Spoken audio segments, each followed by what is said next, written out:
Welcome students.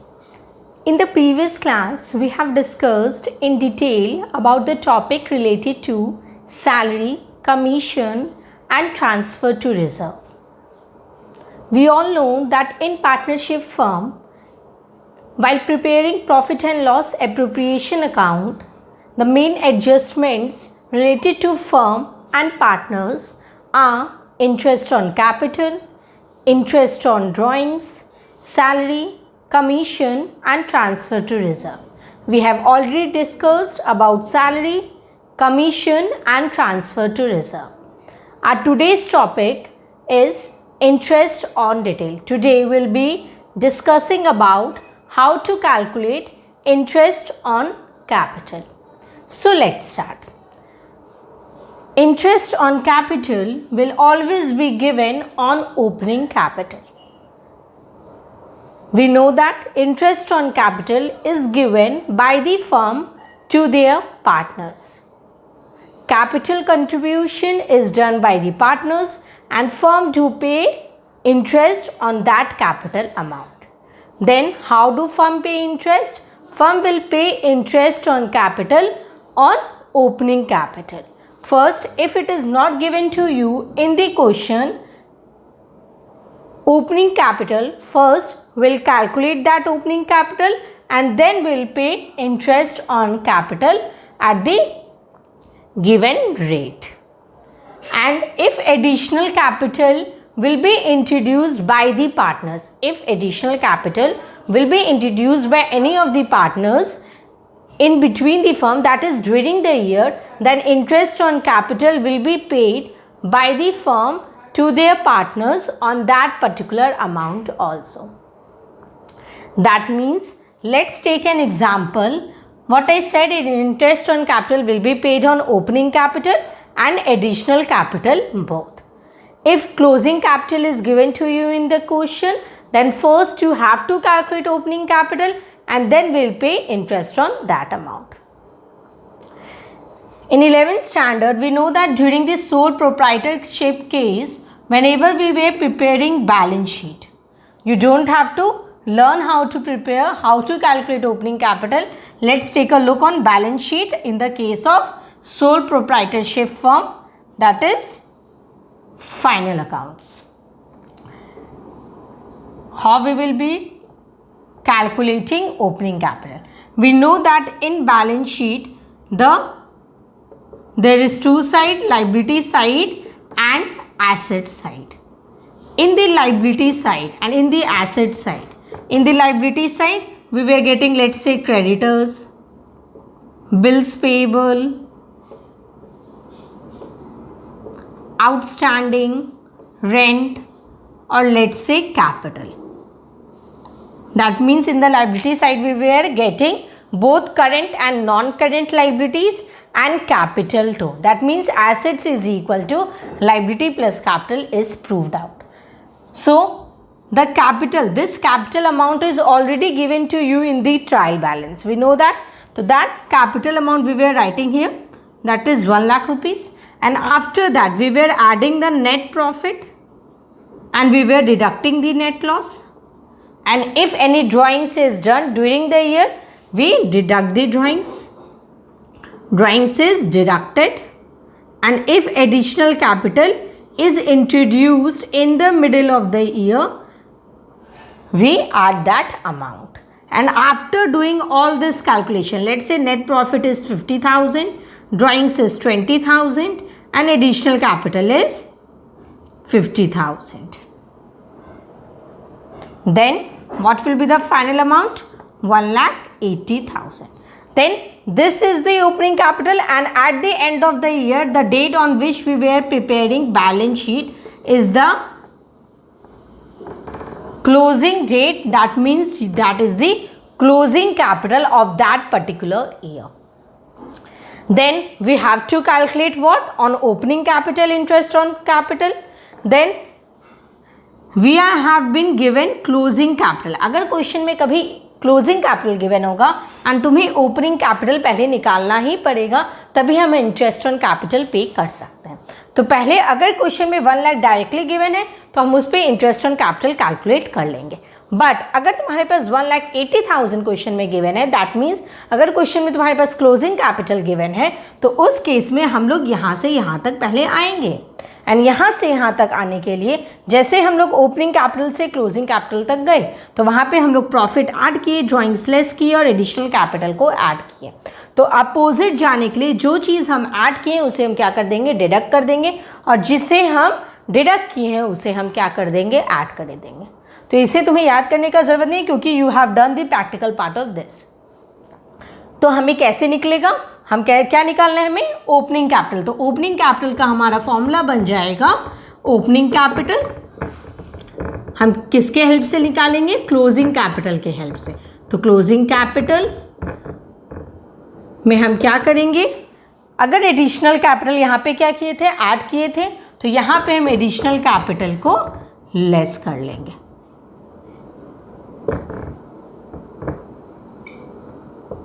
Drawings को हम deduct किए थे तो ड्राइंग्स को हम क्या कर लेंगे, ऐड कर लेंगे। प्रॉफिट को हम ऐड किए थे तो प्रॉफिट को हम क्या कर लेंगे, लेस कर लेंगे। एंड लॉस, अगर इन केस कभी लॉस आएगा तो लॉस यहाँ डिडक्ट होता है तो यहाँ पे लॉस क्या हो जाएगा, ऐड हो जाएगा। All those items that will be deducted will be shown in bracket. And after that ये टोटल कैलकुलेशन करने के बाद लेट्स से क्लोजिंग कैपिटल है हमारा 1 lakh rupees, additional capital is 50,000, तो यहाँ पे 50,000 क्या हो गया, ये डिडक्ट हो गया। ड्राइंग्स 20,000, तो ये यहाँ पे क्या हो गया, ऐड हो गया। प्रॉफिट लेट्स से 20,000, ये डिडक्ट हो गया।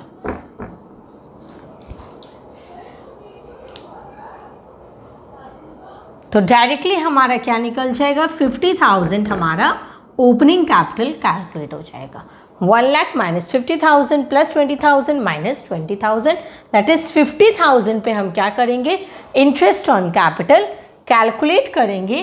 दैट मीन्स अगर हमें इंटरेस्ट ऑन कैपिटल कैलकुलेट करना है तो पहले हम ओपनिंग कैपिटल हमारे पास आ गया, किसी भी पार्टनर्स का, इस तरीके से किसी भी पार्टनर्स का हो सकता है। तो 50,000 let's say interest is given to you 10%, so that will be the interest on capital 5,000 and that will be written on the debit side of profit and loss appropriation account and on the credit side of partners capital account। तो इस तरीके से हम क्या करेंगे, interest on capital calculate करेंगे। अगर question में, जनरली क्वेश्चन में additional capital and drawings he given होता है, अगर क्वेश्चन में प्रॉफिट या लॉस भी गिवन है, और अगर वो क्या है, फ्लक्चुएटिंग मेथड है, क्योंकि फिक्स के मेथड में हम लोग 2 तरीके के अकाउंट बनाते हैं, partners capital and partners current account. लेकिन अगर फ्लक्चुएटिंग मेथड होगा, दैट मीन्स अगर क्वेश्चन में नहीं मेंशन होगा किस मेथड से तुम्हें सॉल्व करना है, और उस केस में तुम्हें इंटरेस्ट ऑन कैपिटल भी कैलकुलेट करना होगा, तो उस केस में यहाँ पे प्रॉफिट भी यहाँ डिडक्ट होगा और लॉस भी ऐड होगा।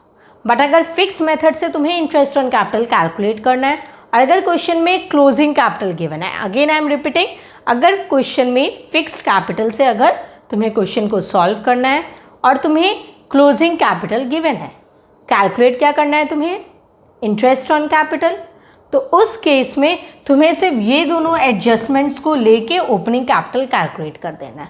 उस केस में प्रॉफिट एंड लॉस को तुम्हें नहीं लेना है। उस केस में तुम्हें सिर्फ 1 लाख लेस 50,000 एंड ऐड 20,000 करना है। किस केस में, फिक्स के केस में। बट फ्लक्चुएटिंग के केस में तुम्हें प्रॉफिट एंड लॉस को भी यहाँ पे ट्रीट करना है, एंड उसके बाद तुम्हें ओपनिंग कैपिटल कैलकुलेट करना है। फिर जो हमारा ओपनिंग कैपिटल कैलकुलेट होगा उस पर हम क्या करेंगे, इंटरेस्ट ऑन कैपिटल कैलकुलेट करेंगे। तो इस तरीके से इंटरेस्ट ऑन कैपिटल तुम्हें हमेशा किस पे कैलकुलेट करना है, हमेशा ओपनिंग कैपिटल पे। क्वेश्चन में नहीं गिवन है तो पहले तुम्हें कैलकुलेट करना है, and after that interest will be paid by the firm to their partners. Coming to the next point, if additional capital is introduced, interest will be given on that amount also. मतलब in case अगर हम middle of the year में किसी भी additional capital को introduce किए, let's say कि मैंने 1 अप्रैल 2019 को बिजनेस स्टार्ट किया है विथ 1 लाख रुपीज़, तो इन केस किसी इमरजेंसी केसेस में या किसी जनरल केसेस में भी अगर एडिशनल कैपिटल बिजनेस में मुझे लगाना हो तो उस केस में अगर कोई हम एडिशनल कैपिटल बिजनेस में इंट्रोड्यूस करेंगे तो इंटरेस्ट हमें उस कैपिटल में भी कंपनी के तरफ से, दैट इज फर्म के तरफ से पे होगा। नॉट ओनली 1 लाख, उस केस में एडिशनल कैपिटल में भी मुझे इंटरेस्ट ऑन कैपिटल पे होगा। Let's understand this with an example. A and B are partners sharing profit and losses in the ratio of 3:2, having capital account balance of rupees 50,000 and 40,000 as on 1st April 2019. That is, this time opening capital is given to you because it is given on 1st April 2019, and during the year, how we know that this is opening capital? Since because further the question is given on 1st July 2019, means this was the opening date with capital account balance of A 50,000 and B 40,000.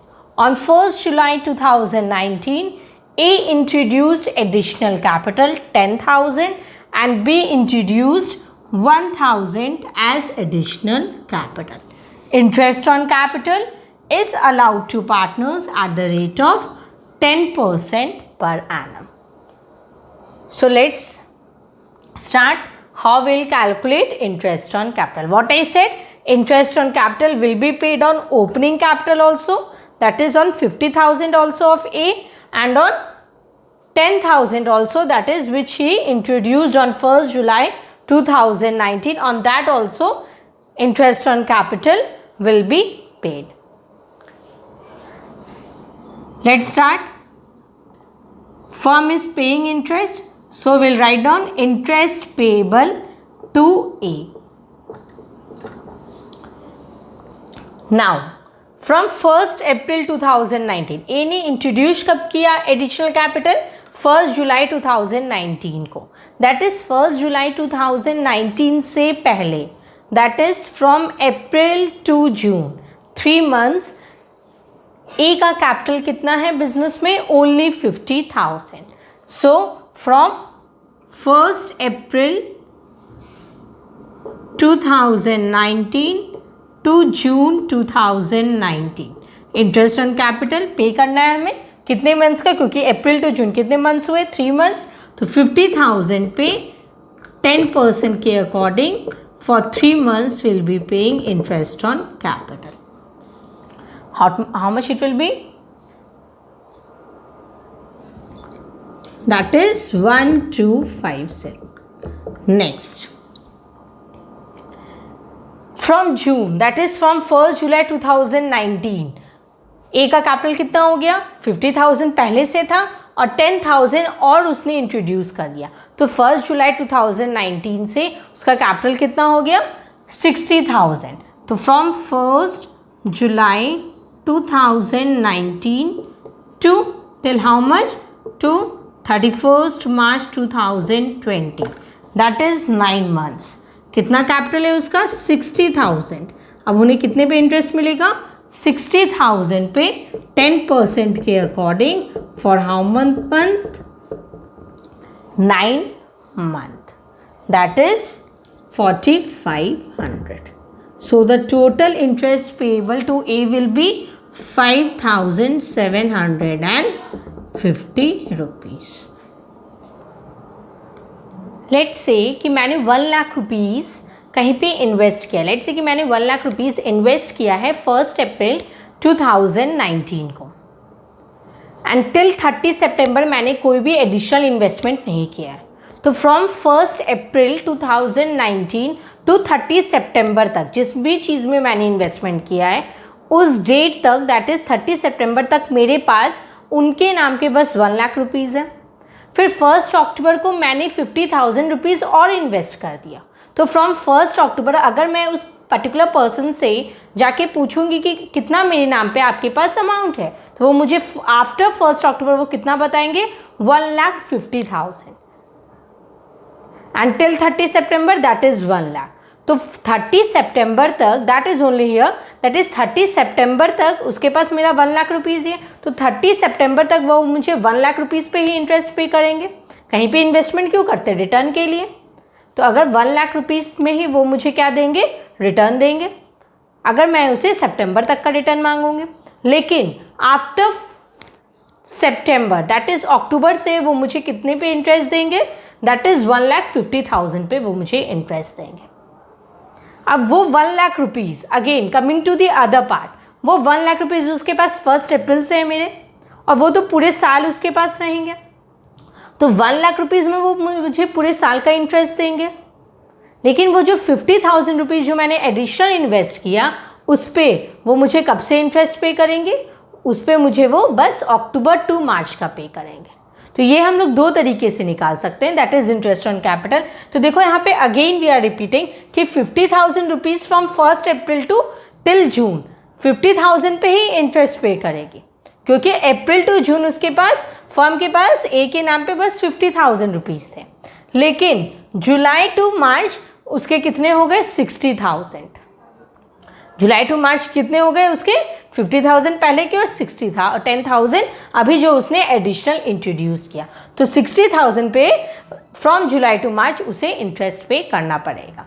तो ये हम लोग एक तरीके से interest निकाल सकते हैं। लेट्स से अब चलो हम लोग दूसरे तरीके से देखते हैं। फ्रॉम 1 अप्रैल, ये जो 50,000 रुपीज़ इसने इन्वेस्ट कब किया था, 1 अप्रैल 2019 को। अब ये जो 1 अप्रैल 2019 को इसने इन्वेस्ट किया था, ये अमाउंट तो, ये कैपिटल तो उसके पूरे साल रहेंगे। तो हम लोग डायरेक्टली ये इस तरीके से भी तो निकाल सकते हैं कि दैट इज ऑन 50,000 रुपीज़। अब अमाउंट के according on 50,000 rupees interest on capital is equal to 50,000 पे पूरे साल के, that is 10%, that is 5,000 and on 10,000, जो 10,000 मैंने एडिशनल इन्वेस्ट किया वो 10,000 कंपनी के पास कब से, मेरे फर्म के पास कब से, जुलाई टू मार्च है, दैट इज फॉर 9 मंथ्स। तो हम लोग उस पर क्या करेंगे, बस जुलाई टू मार्च के that is 10,000, 10% and 9 months, that is ₹750। इस तरीके से इंटरेस्ट ऑन कैपिटल पे कर सकते हैं। तो ये हो गया हमारा टोटल 5750। तो दोनों में से किसी भी मेथड से निकाल सकते हैं, both are applicable, depends upon your understanding कि आपको कौन सा अच्छे से क्लियर होगा। किसी भी मेथड से आप कैलकुलेट कर सकते हैं इंटरेस्ट ऑन कैपिटल। तो let's come to the next partner, that is interest payable to B. B को हम कितने इंटरेस्ट पे करेंगे।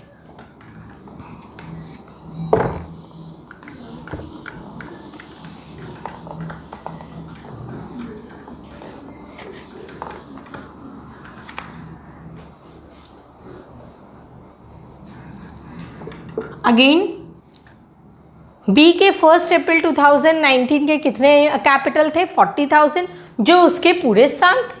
तो पहले अब हम लोग दूसरे मेथड से निकालते हैं।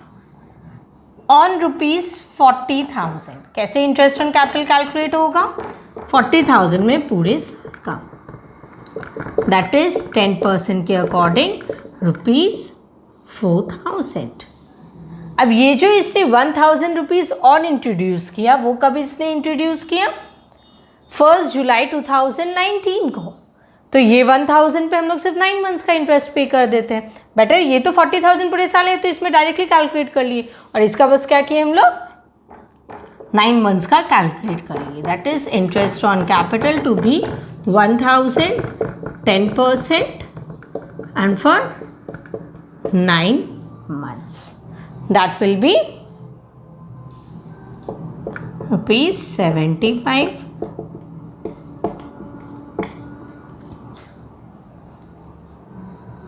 Coming to the next method, किस तरीके से कैलकुलेट करेंगे, 40,000 रुपीज़ कब तक रहे। अब गोइंग टू द मंथ, अब मंथ के तरीके से भी निकाल रहे हैं हम लोग। 40,000 के कब तक रहे, from 1 April to June again. तो डेट के according from 1 April to June, that is 40,000 into 10%, and that is for 3 months. That is ₹1,000. Again from 1st July to 30th March. Sorry, that will be from 1st जुलाई से। तो अब उसके capital कितने बन गए? 40 पहले से थे, तो हमारे पास 10 पहले से है, 10,000 रुपीज़ पहले से, तुम्हें 500 रुपीज़ और दे दिया गया, तो टोटल तो तुम्हारे पास 10,500 हो गए ना। तुम्हारे पेरेंट्स ने तुम्हें 1 अप्रैल को लेट्स से तुम्हारे बर्थडे पे 1,000 रुपीज़ पे किया। Coming to the next month, तुम्हारे पास 500 करके हर मंथ तुम्हारे पास 500 हो गए। 3 मंथ बीत गए इस तरीके से। तो तुम्हें आफ्टर 3 मंथ तुम्हारे कोई फ्रेंड पूछेंगे आपके पास कितने अमाउंट है, तो क्या बोलोगे? 1,000 जो पहले से बर्थडे पे मिला एंड 500 पूरे मंथ के मिला के, दैट इज़ 2,500 रुपीज़ टोटल। तो 1,000 रुपीज़ तो पूरे साथ, तो यही तुम्हें बताया जा रहा है। तो 40,000 रुपीज़ कब से है? 3 मंथ के ही हैं, तो 3 मंथ के कैलकुलेट कर लिए। अब फ्रॉम 1 जुलाई टोटल तो 40,000 पहले के थे और 1,000 और ऐड हो गए, तो टोटल 41,000 पे हम लोग कैलकुलेट करेंगे interest on capital for 9 months. That will be 3075, total it comes up to 4075। तो दोनों में से किसी भी मेथड को फॉलो करके इंटरेस्ट ऑन कैपिटल कैलकुलेट कर सकते हैं। बहुत ही ईजी है ये इंटरेस्ट ऑन कैपिटल कैलकुलेट करनी। ये बस इस टाइप के क्वेश्चन इसलिए अभी डिस्कस हुए तुम्हें ये बताने के लिए कि इंटरेस्ट ऑन कैपिटल तुम्हें ओपनिंग कैपिटल में भी पे करना है और एडिशनल कैपिटल में भी पे करना है। अगर कोई भी partners in the middle of the year, that is during the year, कुछ भी एडिशनल कैपिटल इंट्रोड्यूस करते हैं, दैट इज फर्म में।